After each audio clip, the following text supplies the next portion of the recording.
I need to write this down, all of it, before I can't anymore. When I took this job, I needed the money. The French economy isn't what it used to be, and night security paid better than anything else available to a 28-year-old college dropout with a spotty employment history.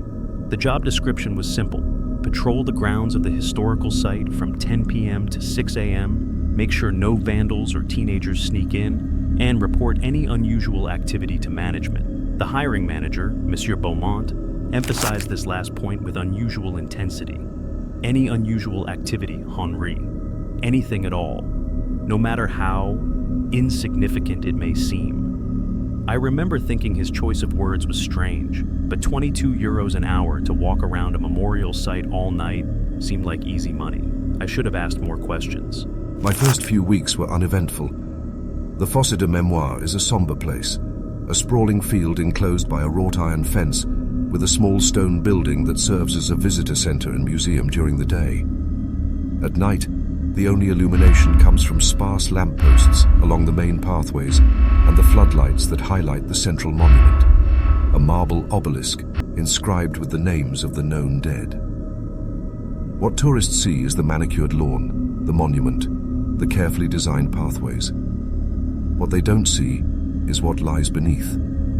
The massive pit where thousands were thrown, their bodies stacked in layers and covered with quicklime. Most visitors assume the actual remains were moved long ago to a proper cemetery. They weren't. The night shift was lonely but peaceful. I'd make my rounds every hour, checking the perimeter fence and the visitor center doors. Between rounds, I'd sit in the small security booth near the entrance gate, reading or scrolling through my phone. The silence was profound, almost unnatural for a site so close to a city. No birds, no insects, just stillness. During my third week, I noticed something odd. The ground near the northeastern corner of the site seemed different.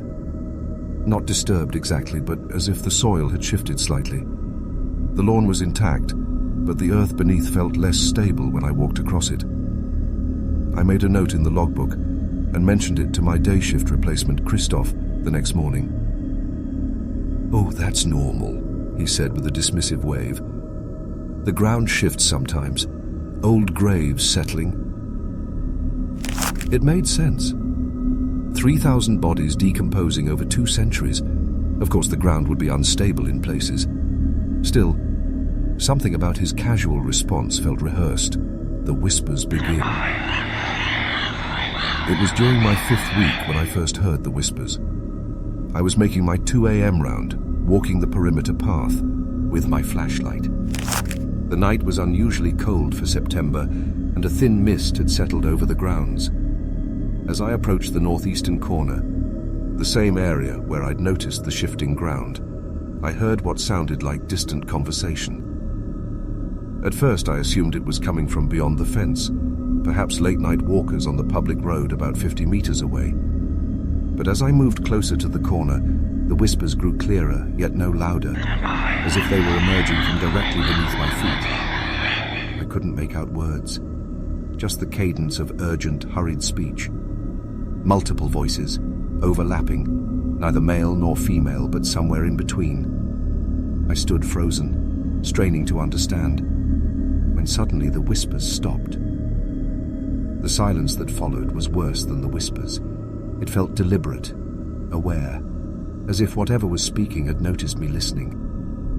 I practically ran back to the security booth and spent the rest of my shift there, making excuses to myself about the weather being too poor for proper rounds. I didn't note the whispers in the logbook. Something told me not to. The next night was quiet, and I convinced myself I'd imagined the whole thing. Stress, fatigue, an overactive imagination fueled by working in a place with such a grim history. But the night after, it happened again. Same corner, same time, but the whispers seemed more agitated, more urgent. This time I forced myself to stay, to listen. And this time, I caught fragments. Not where. Wrong place. Count again. Missing. Then distinctly. We are not all here. I stumbled backward, my heart pounding. The whispers didn't stop this time. They followed me, growing in volume until I was 20 meters away from that corner. Then, abruptly, silence again. When I returned to the security booth, I found myself opening the visitor's guide we keep for reference. I turned to the history section and read what I'd skimmed before. The Fosse de Mémoire contains the remains of approximately 3,000 victims of the Reign of Terror in 1794. The exact number is unknown, as records were poorly kept during the chaotic period. 3,000 bodies, more or less. Nobody knew for sure. Something compelled me to check the older reference books stored in the booth's small bookshelf. A dusty volume from the 1950s offered slightly different information.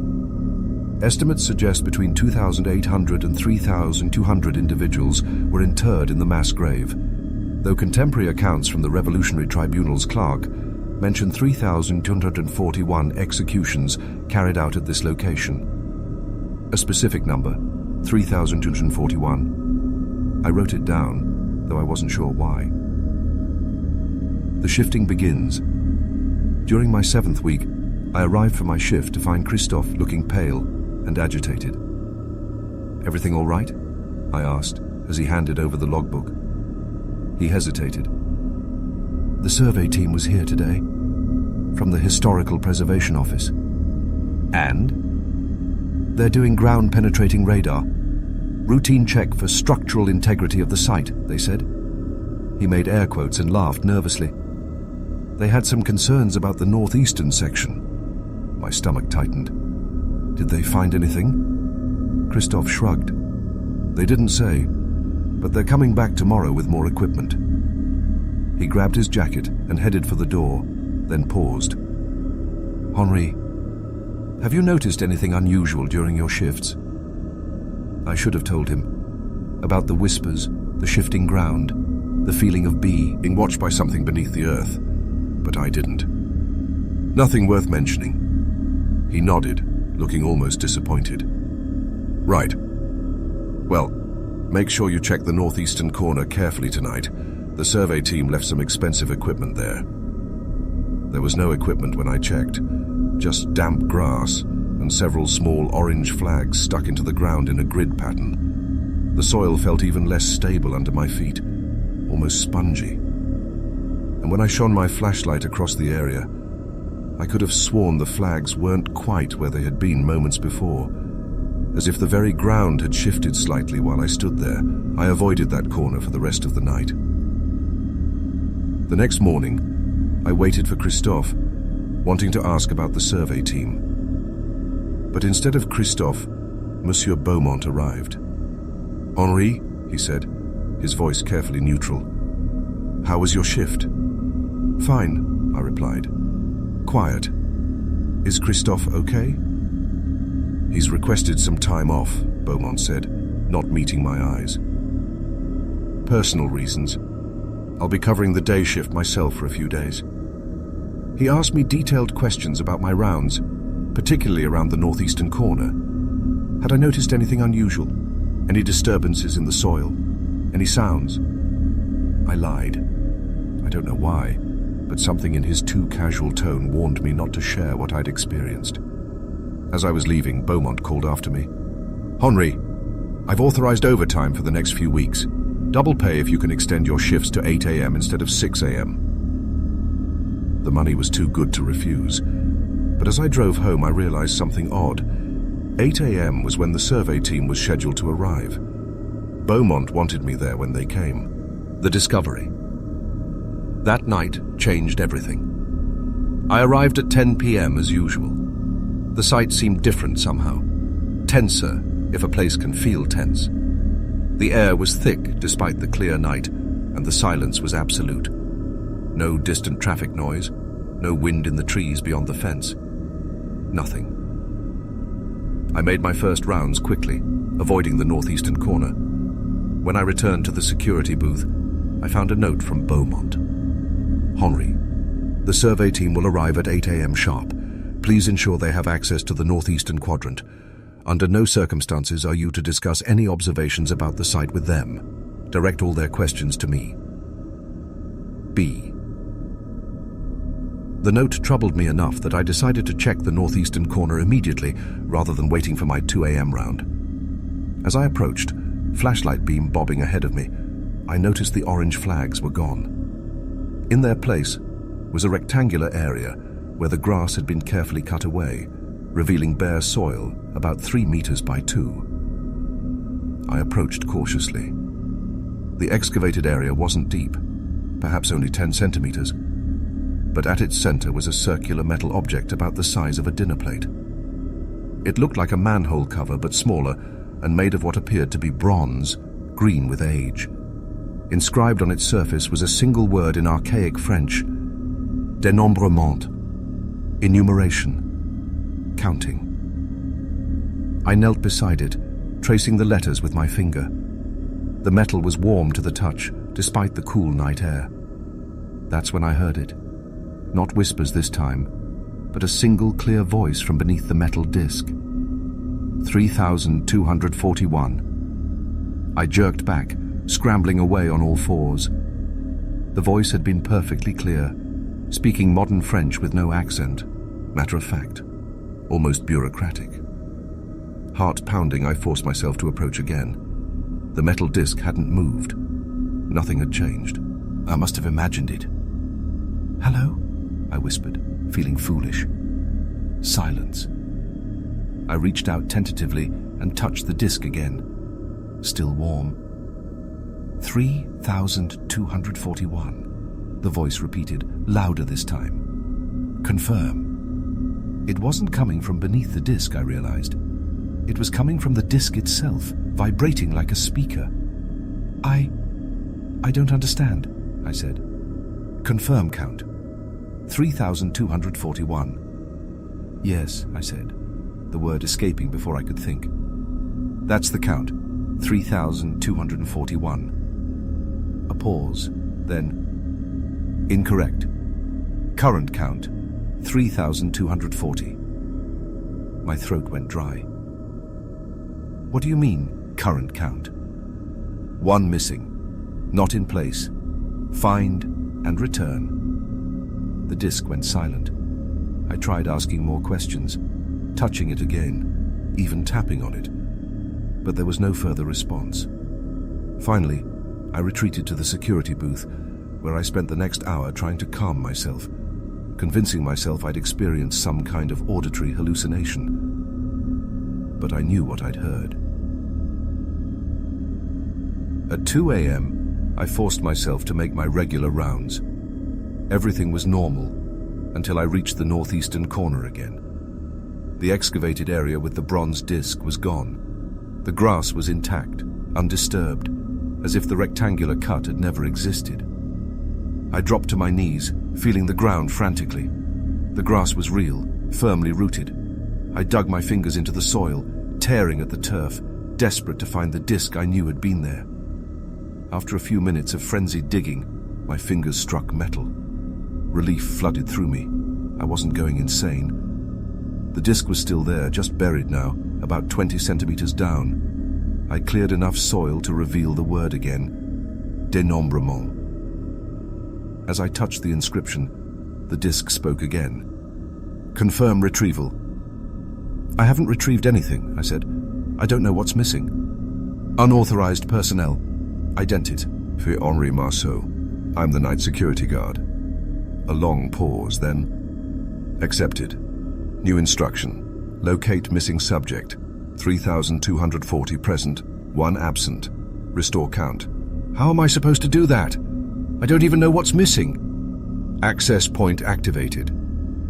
The disc began to turn slowly, rotating counterclockwise with a sound like grinding stone. I scrambled backward as it continued to spin, then dropped suddenly, revealing a narrow shaft descending into darkness. From the shaft came the whispers again, hundreds of voices speaking urgently in archaic French, too fast and overlapping for me to understand. The sound raised the hair on my arms. I did the only sensible thing. I ran. Back in the security booth, I locked the door and called Beaumont.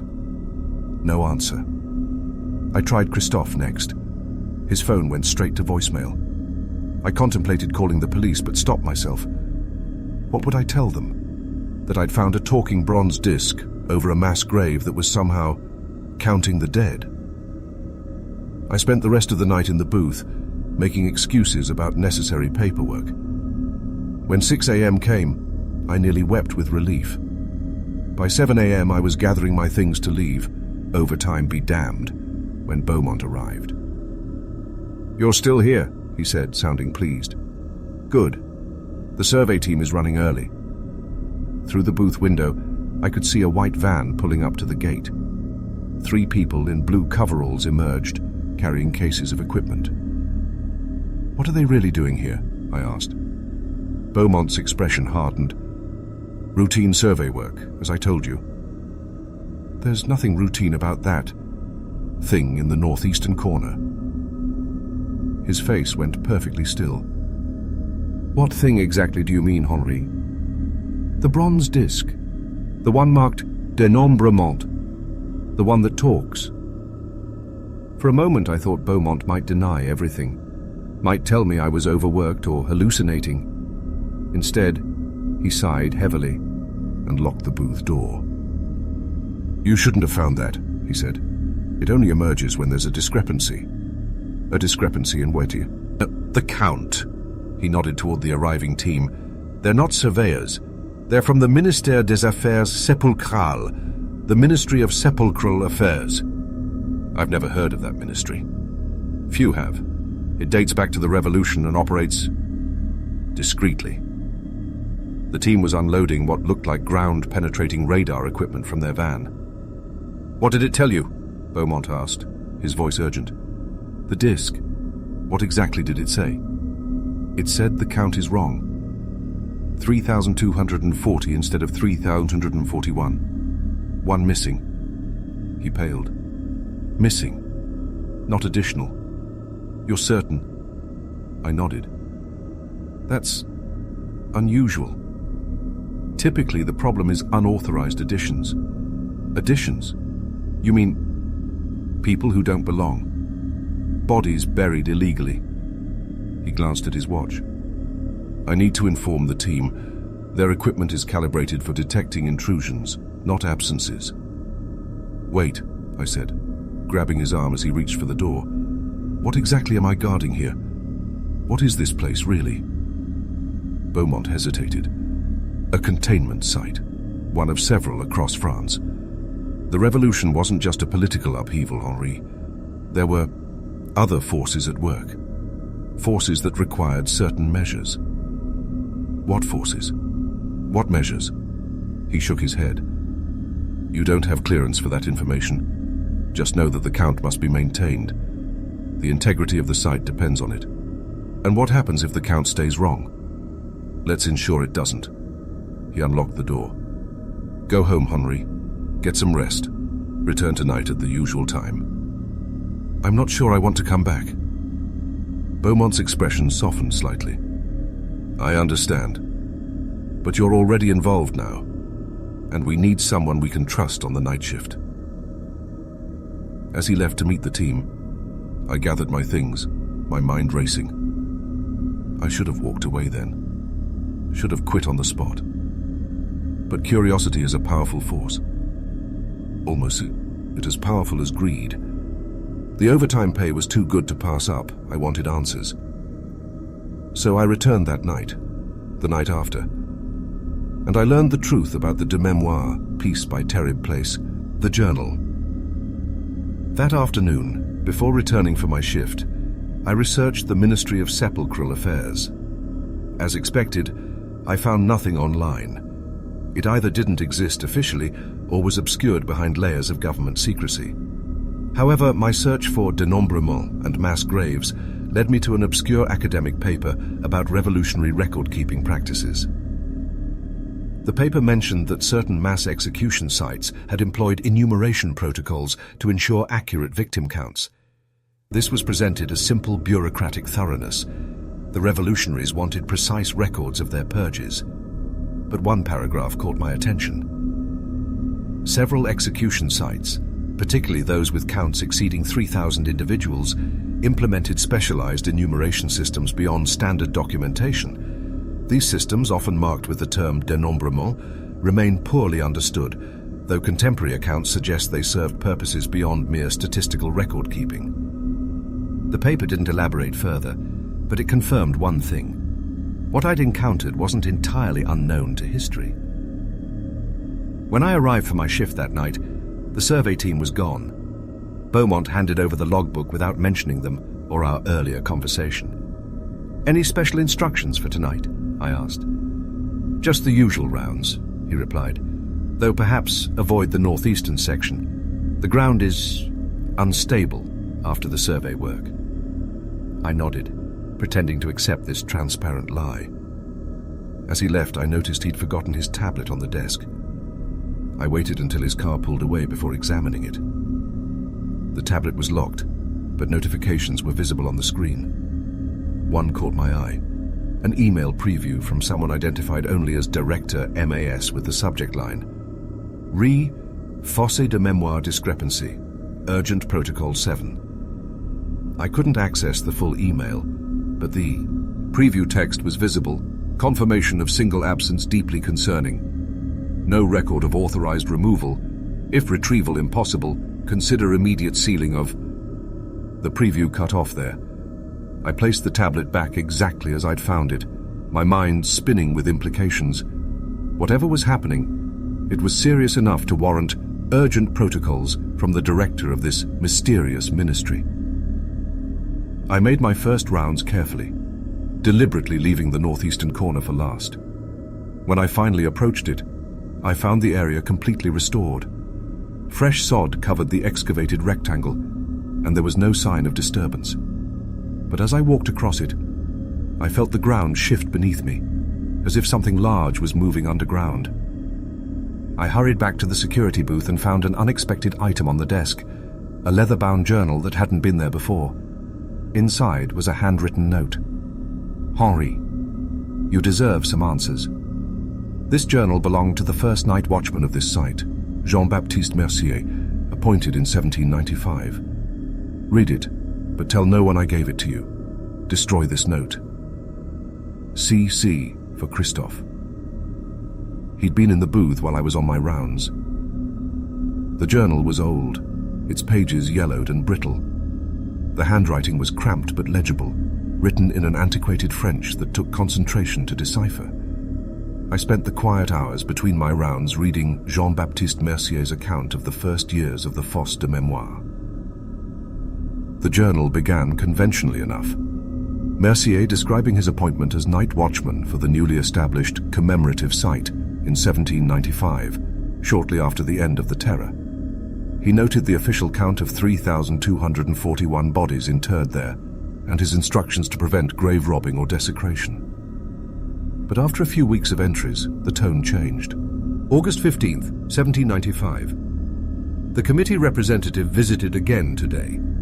He asked if I had noticed any anomalies in the ground or heard any unusual sounds during my watches. I reported truthfully that I had not. He seemed relieved, yet disappointed, as if expecting something to have occurred already. August 29th, 1795. First incident tonight. A sound like distant chanting from the eastern corner of the site. Investigated but found nothing. The sound ceased upon my approach. Reported to the committee representative, who instructed me to note any recurrences with precise times and locations. September 10th, 1795. The chanting returned, louder. Not from the eastern corner, but from the center of the site. Words indistinguishable, but rhythm suggests counting or enumeration. Committee representative arrived within the hour of my report, accompanied by two men in religious attire, though not of any Christian order I recognize.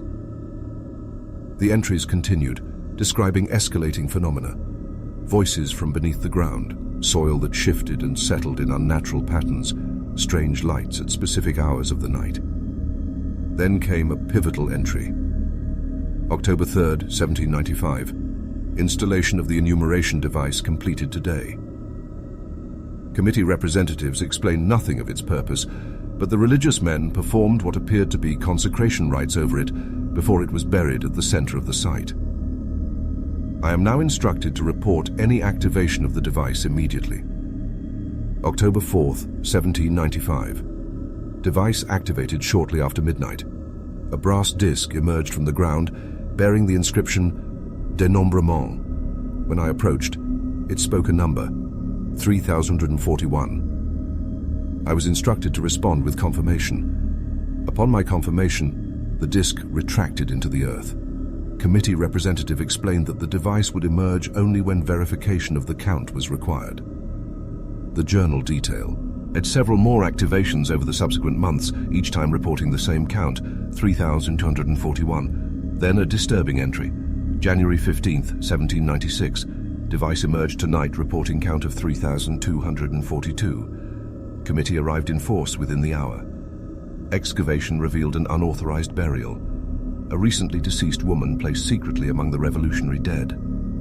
Her remains were removed, and the count verified again, 3,241. The committee representative explained that contamination of the site with unauthorized remains could have catastrophic consequences.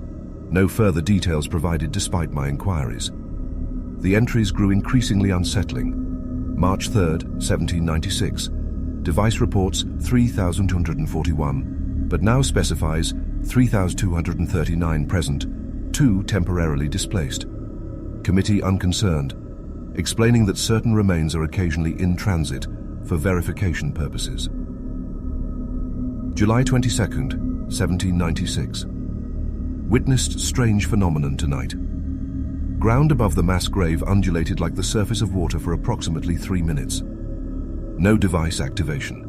Committee representative dismissed my report as expected settling. December 1st, 1796. Device activated, reporting 3,241 in containment. First use of this terminology. When questioned, committee representative stated only that what is contained must remain contained, and what is counted must remain counted. The final entry, dated April 17th, 1797, chilled me. I can no longer maintain this position in good conscience. What lies beneath the Foster memoir is not merely 3,241 revolutionary victims.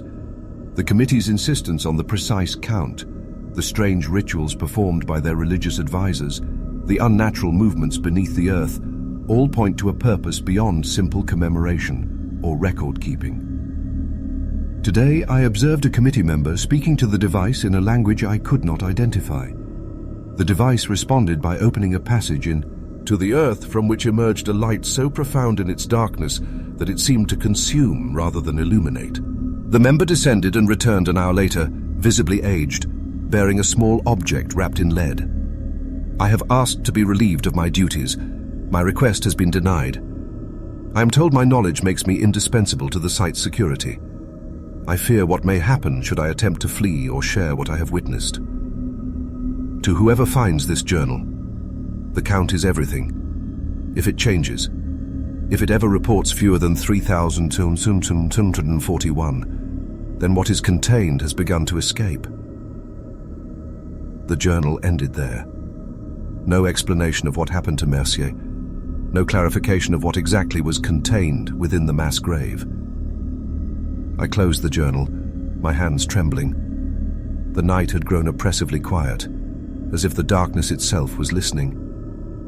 And from the direction of the northeastern corner came a sound I'd never heard before, a low, rhythmic pulsing, like a massive heartbeat. The missing. The remainder of that night passed in tense vigilance. I avoided the northeastern corner entirely, making my rounds along alternative paths. The pulsing sound continued intermittently until dawn, when it ceased abruptly at precisely 5:43 a.m. When Beaumont arrived to relieve me, I could tell immediately that something was wrong. His face was ashen, his movements tense. "Any unusual occurrences to report?" he asked, his voice carefully controlled. I considered mentioning Mercier's journal, but decided against it. Just that pulsing sound from the northeastern section, like a heartbeat. He nodded as if expecting this. Anything else? Any manifestations of the device? No. Relief flickered across his face. Good. That's good. He hesitated, then added, Henri, the ministry team will be returning today. They've authorized me to offer you a significant bonus if you'd be willing to assist them tonight. Assist how? They need someone familiar with the site's particularities. Someone who's witnessed the device in action. They'll explain the details when they arrive. The promised bonus was substantial, enough to cover 3 months' rent. Despite my growing unease, financial necessity won out. I'll do it, I said. But I want answers, real ones, not more cryptic half-truths. Beaumont nodded. You'll get them. Some of them, at least. Return at 8 p.m. instead of 10. I went home, but couldn't sleep. Mercier's journal had opened questions I couldn't ignore. What exactly was contained in the Foster memoir? What did it mean that one was missing? And most troublingly, what would happen if it wasn't found? I returned at 8 p.m. as instructed. The ministry team was already there, the same 3 individuals in blue coveralls, plus a 4th person, an elderly woman in a charcoal suit who carried herself with unmistakable authority. Beaumont introduced her simply as the director. Monsieur Marceau, she said, her voice surprisingly deep. Thank you for agreeing to assist us. I understand you've had direct communication with the enumeration device. Yes, I replied. It told me one was missing from the count. She nodded gravely. Indeed. In the device's 1,000-year history, this is only the 3rd recorded instance of a missing subject rather than an unauthorized addition. 1,000-year history? But the grave is from the Revolution. The grave, yes. The device is considerably older. It was repurposed. Beaumont cleared his throat. Director, perhaps we should proceed with the briefing. She gestured assent, and we gathered around a table where maps and diagrams were spread out. They showed the Foster memoir and surrounding areas in remarkable detail, including underground features not visible on the surface. The enumeration device, the director explained, is not merely a counting mechanism. It is a containment verification system, EAGD. Our subject in the grave is bound to a specific location through the device's, let's call it, influence. When all subjects are properly positioned, the containment is stable. But when one is missing, I ventured, the integrity of the entire system is compromised, she finished, which is why we must locate and return the missing subject immediately. One of the team members, a young man with wire-rimmed glasses, spoke up. Our scans indicate the subject began moving approximately 72 hours ago, traveling through the subsoil at a depth of about 3 meters. Its current location is approximately 400 meters northeast of the site. The director turned to me. This is where you come in, Monsieur Marceau. The subject responds to the same frequency as the device. You've established communication with the device, which means you may be able to call to the subject. You want me to call a missing corpse? Not exactly, Beaumont interjected. The subjects in the Foster memoir are not precisely corpses in the conventional sense. Then what are they? The director's expression hardened. That information remains classified, even in these circumstances. What you need to know is this. The subject will respond to specific phrases spoken by someone the device recognizes as authorized personnel, which, apparently, now includes you. They equipped me with a small bronze medallion inscribed with the same word as the device, dénombrement, and a radio for communication. The plan was simple yet terrifying. I would follow the team's directions to the subject's location, recite the phrases they provided, and hopefully guide it back to the foss. And if it doesn't respond? I asked. It will, the director said with unsettling confidence.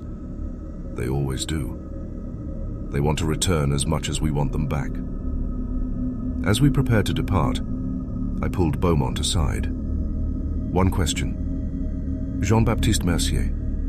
What happened to him? Beaumont's eyes widened slightly. Where did you hear that name? Archives, I lied, while researching the site's history. Age.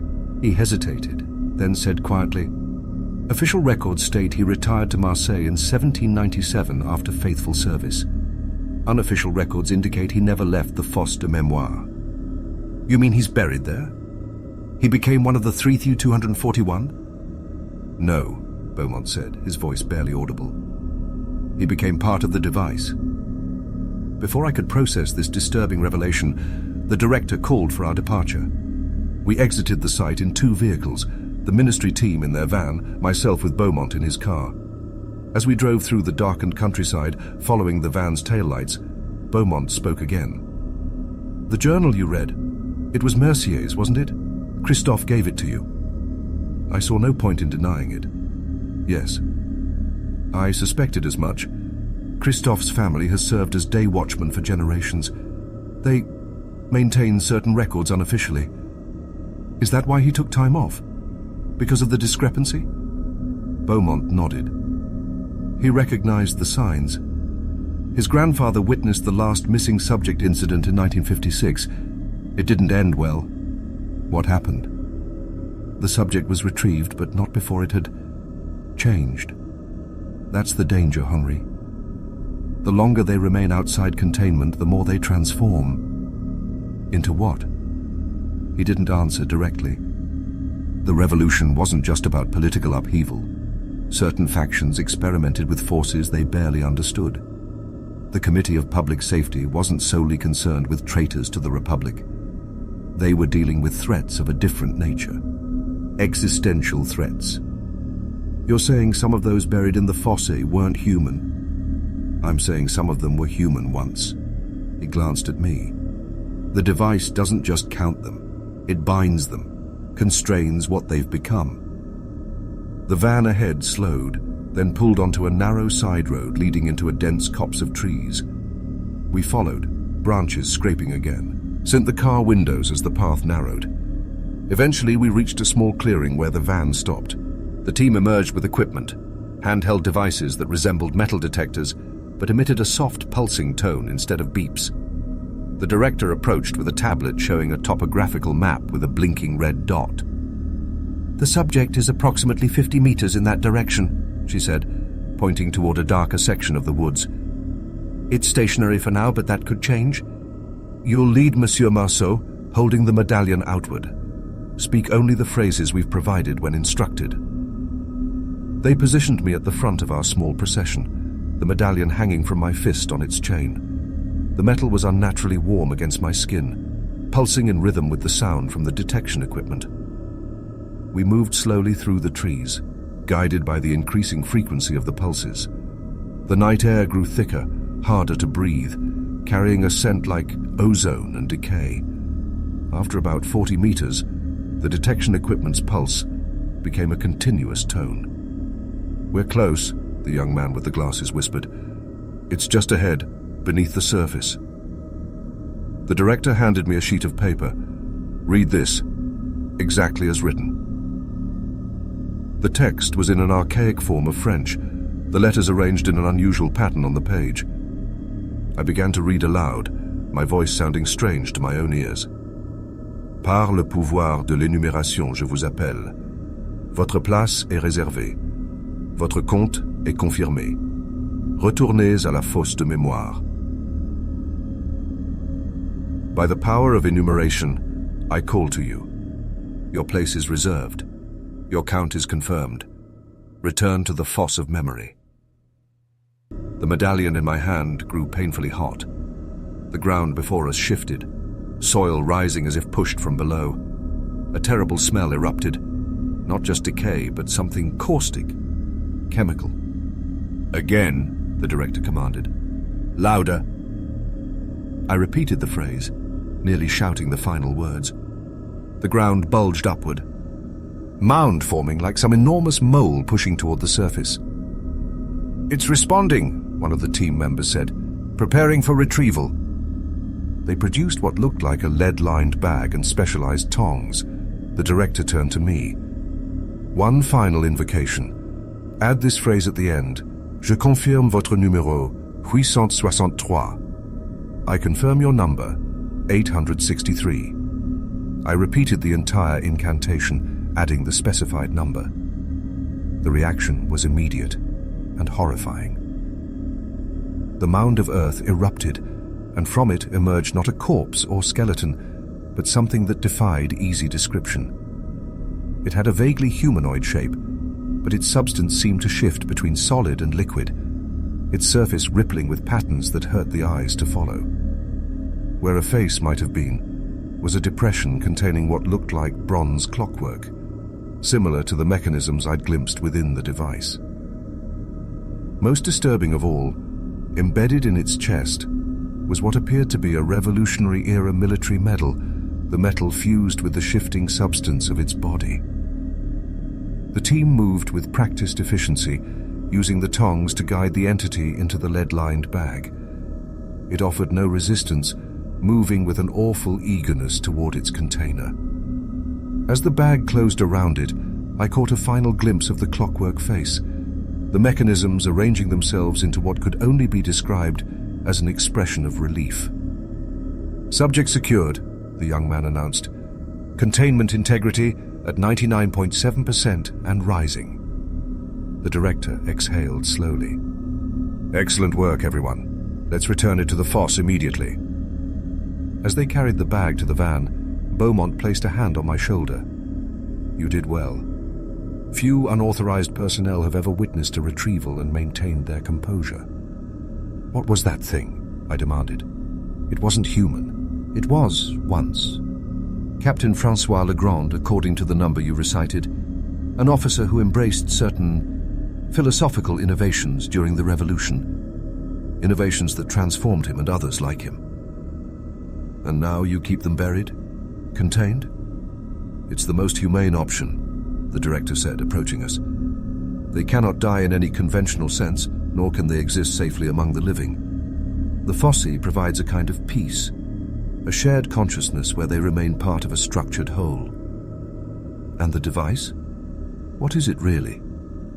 She studied me for a moment before answering. A technological and metaphysical achievement far ahead of its time, created by a collaboration between revolutionary scientists and practitioners of older arts. It maintains the equilibrium necessary for containment. As we drove back to the Fosse de Mémoire, I watched the van ahead, imagining the entity inside. Captain Francois Legrand, revolutionary officer turned into something beyond human understanding, now returning to his designated place among 3,140 others like him. The choice, the reinterment ceremony, if it could be called that, occurred at 3 a.m., the hour the director called the nadir, when the barrier between the fosse and what it contained was thinnest. The northeastern corner had been excavated again, revealing the bronze disc. This time I could see more of its structure, the complex mechanisms beneath, the network of fine wires or roots extending into the surrounding soil. The team placed the lead-lined bag beside the disc. The director recited a series of phrases in that same archaic French, and the disc began to rotate, opening the passage I'd seen before. The bag was carefully lowered into the opening, and for a brief moment, I caught a glimpse of what lay beneath.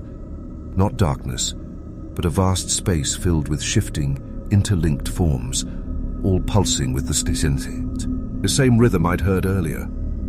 As the passage closed, the disc spoke. 3,241, count confirmed, containment stable. The relief among the team was palpable. They began filling in the excavation, restoring the site to its original appearance. The director approached me as I stood watching the process. You've witnessed something few outside the ministry ever see, Monsieur Marceau. You understand now why the fosse must be guarded? I understand there are 3,241 Revolutionary-era experiments buried here, transformed into something inhuman. She smiled thinly. A simplified but essentially accurate assessment. The question now is, what happens with you?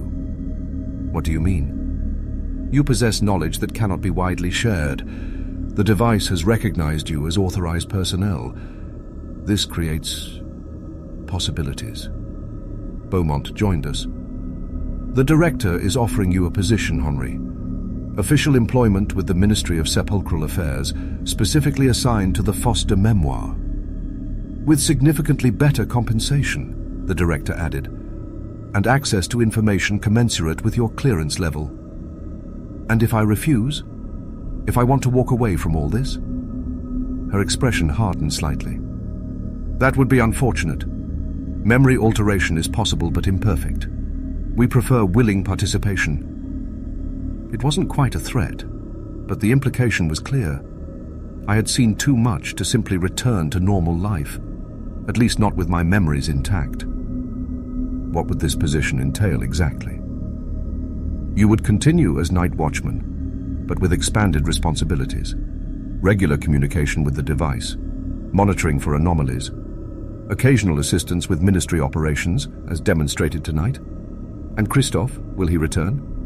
Monsieur Rousseau has been reassigned, the director said. His family has served the foe, the sea for generations, but recent events have affected him significantly. He requested a transfer to administrative duties. I thought of Christophe's pale face, his nervous manner, his decision to share Mercier's journal with me. He'd wanted me to know the truth, perhaps as a warning. I need time to consider, I said. Of course, the director replied. You have until tomorrow night. Report for your regular shift and inform Monsieur Beaumont of your decision then. As they completed their work and prepared to depart, I remained by the newly restored northeastern corner, staring at the unremarkable patch of grass covering the extraordinary horror beneath. The night was quiet again, the unnatural heartbeat stilled now that the Count was restored. Beaumont approached one last time before leaving. For what it's worth, Henri, I believe you would excel in this role. You've shown remarkable adaptability. Is that why you hired me originally? Did you know this would happen? He hesitated. Not specifically, no. But the Fosse, it tends to select its own guardians. The fact that the device recognized you suggests you were meant for this work. And Mercier?